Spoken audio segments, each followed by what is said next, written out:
Oh, making videos about Brexit is like me doing the ice bucket challenge. No one enjoyed it then, no one enjoys it now, and it makes your bits shrivel up. Here I am on last night's edition of Alex Armstrong Tonight, late edition on GB News. And the story on the front of the Eye is this. Should we go to the front page of the Eye now, the Eye paper? Starmer plots course for a softer Brexit as leadership rivals circle. So Keir Starmer says the UK should move even closer to the EU single market. In starkest sign yet, he's ready to seek a radically softer Brexit deal with Brussels. This would be the biggest. I've been saying this for months. I've been saying it for years, actually, since before Starmer was even Prime Minister, that he would do his best to undo Brexit without a single vote being cast, Paul. Yeah, he's like a blind man in a brothel at the moment. He's grabbing at anything, literally anything. The people that would like him to have delivered certain things over his tenure, however long that would have been, are probably encouraging him to do this right now, because this was quite clearly part of Keir Starmer's plan. I always say this about Keir Starmer. I don't know what he stands for. I'm not sure what he thinks he knows what he stands for. But one thing he definitely stands for is he never, ever wanted to leave the EU. And that has never changed. And do you know what? I don't have an issue with him having an issue with leaving the EU. I don't have any issue with that at all. The issue I have is with this clandestine approach where this is not what our plan is. No, you're not seeing it as we plan it. This is quite clearly what's going on here. He believes this will garner him more popularity, and I think it'll be the end of him. This is interesting. Okay, so that's me watching me in some sort of narcissistic parallel universe. What should we call it? Goggle cocks? I don't know. But that was me last night on GB News talking about this. Kind of exasperated, really. You can see that in my body language. The idea that any politician would think this was a good idea right now, even if it was your wildest fantasy to rejoin the EU, you'd only have to take a step back and look at where the UK is. The UK is nowhere near where it was in 2016, 17, 18, 19, 20. Nowhere near that whatsoever. And by the way, since then, a man has come onto the scene that was already there, but has come onto the scene at the very top of politics now. He's not just a peripheral character, and that is Nigel Farage. And this plays right into Nigel's hands. He must be waking up today thinking, yes, please, I'll fight you on that any day of the week. And that's what Lisa said here. Interesting, because I think you're right, by the way, Paul. I think you're right, and I think it will hand Nigel Farage an absolute goal. They'll be waiting for them to undo Brexit, Lisa, because surely this is Nigel Farage's bread and butter. It's Brexit, right? It's his territory. I mean, you know, Starmer comes on. Every time Starmer tries to come on to Farage's territory, he loses. He cannot, you know, and like I always say this, I come from the Red Wall areas. This is bread and butter stuff up there. You know, they decided, they voted, you know, it's a referendum, and it doesn't matter, you know, what politicians want to do, the referendum should hold. And even though, you know, there's ideas that people regret it now, they won't regret it if Starmer puts it forward, because he is disliked. He's extremely disliked. Now, he thinks this is something that will coalesce his followers, supporters around him. I laugh because the idea that anyone out there now is supporting Keir Starmer in any way, to me, seems utterly ridiculous. What are you supporting? I've said this a million times. There are plenty of politicians that I don't like. I think Jeremy Corbyn, to me, has some absolutely abhorrent politics. But at least I know what he stands for. At least you know what he stands for. And you can make an educated choice on whether you like that or not. With regards to Keir Starmer, we really don't know what he believes in. The thing about lawyers is they never have opinions. Particularly human rights lawyers, they have opinions about nothing, and then when they share them, it's absolutely terrifying. Lawyers rely entirely on the law to form all of their views. So if the law doesn't say it, they don't tend to have a view. And if the law is an ass, then they are an ass too. And they'll blindly go along. We hold these people in high regard within society. It takes 7 years to become a lawyer or barrister or whatever. And they study hard and they're considered intellectuals. But for me, It's just a memory game. How much of the law can you remember? How excited are you by rules and process? And there are hundreds, if not thousands, of people within the judiciary system that are totally and utterly, sometimes erotically, excited by certain types of law. Human rights law, for me, is something that should be good, but more often than not is evil.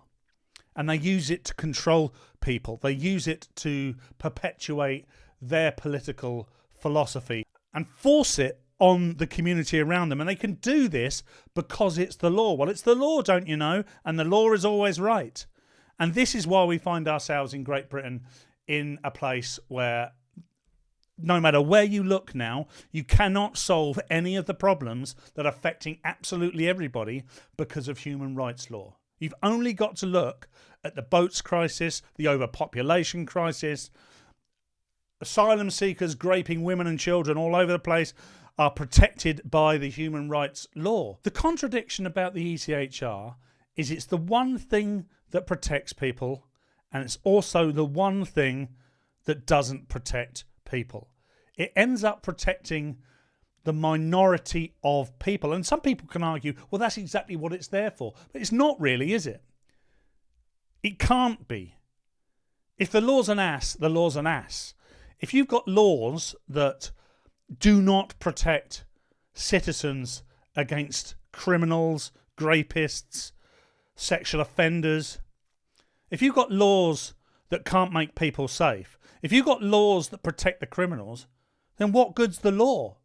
And if you've got a massive blob within Whitehall that are, in some cases, as I say, erotically and emotionally connected to these laws and will do anything to protect these laws and will hold these laws up and say this is what makes them right and us wrong, then how on earth do you solve the problem? How on earth do you solve the problem? And this is the class of people that Keir Starmer comes from. And now Keir Starmer is our Prime Minister, democratically voted as our Prime Minister. And when I say democratically voted, he came in on a manifesto which he's not delivering on at all and is doing everything but. Digital ID, trials without juries, rejoining the EU through the back door.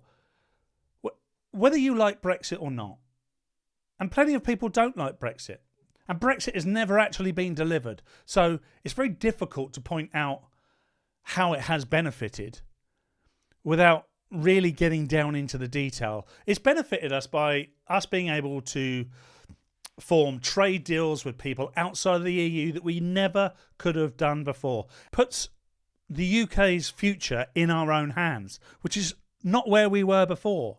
This whole solidarity with Europe, for me, is pure pie in the sky. Solidarity is a word I can only associate with communism and socialism, and we've looked around the world and never seen that be successful. The EU itself is crumbling. The empire that was once the EU, generated after World War II, is in its death throes. There's no two ways about it. So to rejoin it would mean that we'd like to make ourselves ill. We're ill enough as it is. Why wouldn't we want to give ourselves a chance, a future, a chance to get well, to build our health back up? And the only way we can do that, I think, is through sovereignty.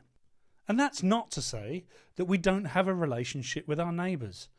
All this binary language that a Ramona will use, you are either this or you are that, and if you don't do this, this will happen. Think of all the things that they said would happen that have never happened as a result of Brexit. We're okay. We're doing okay. Our economy is on par with the EU. The difference between us and the EU is, unlike, say, France or Germany, huge economies within the EU, they can't manoeuvre without getting 27 other countries to agree on what they would like to do for their people. That's solidarity for you in a nutshell. Huge, great committees where ideologies clash and nothing really ever gets done. And you have these kind of unelected, self-appointed, grandiose leaders like von der Leyen who make decisions on behalf of countries that she has no real interest in. She only has one interest, and that's herself and being Queen of the EU. We're on the outside now. It might feel difficult. It might feel like we're not going anywhere fast. But that's because of the leadership we've got.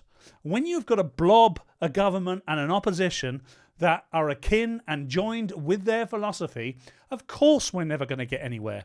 If you think the ECHR is a Bible and therefore you can't leave it, if you think the EU is also a gospel and therefore you can't leave it, you are never ever going to have a mindset, a frame from which you can grow successfully. So, we are where we are. It's a great opportunity, and staying out of Europe is the only chance we have of success. But like I say, it doesn't mean that we don't have a relationship.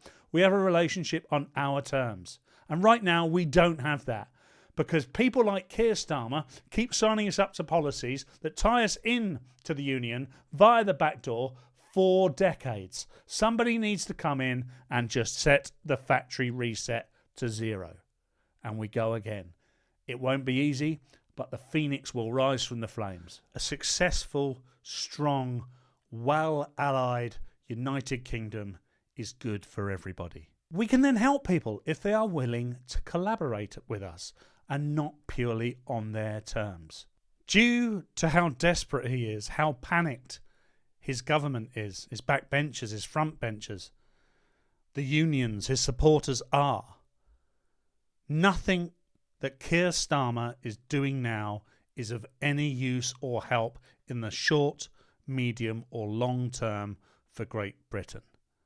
Keir Starmer doesn't know what he stands for, which is why we are a rudderless ship just floating off of the English Channel waiting to be rescued. And a number of things have changed since before 2020, since January 2020 when we left the EU. A number of really significant and impactful things have changed.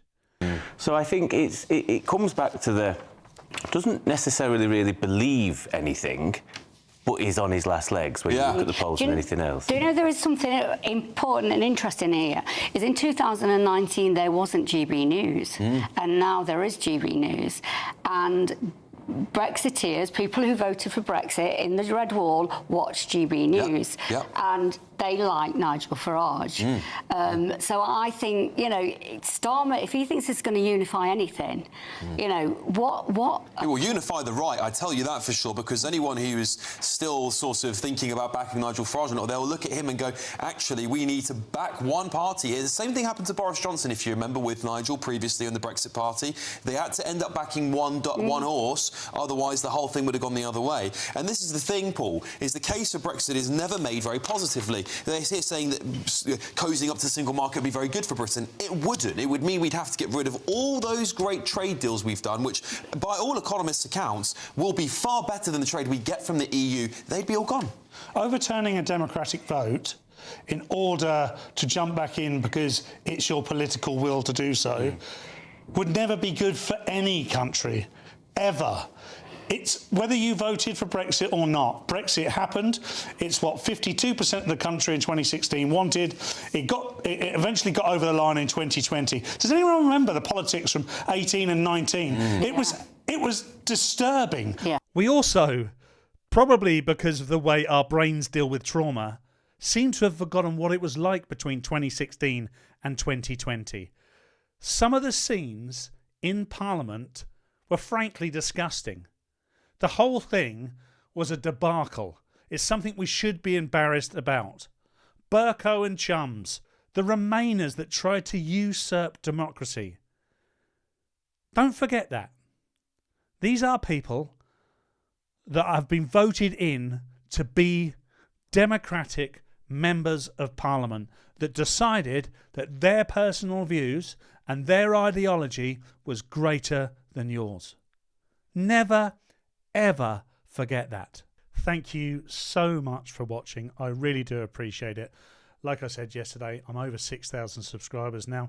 I actually became eligible for monetization today as well, so I may even make just a few pounds doing this. If you want to support me, please do like, subscribe and share. Perhaps jump across to my Substack where you can sign up to my £5 a month subscription or £50 for the year. You don't have to do that. I'm not going to put my material, my content behind a paywall. That's just an opportunity for you to support me. If not, please do keep enjoying my content. I'll see you again soon. Until then, keep it real.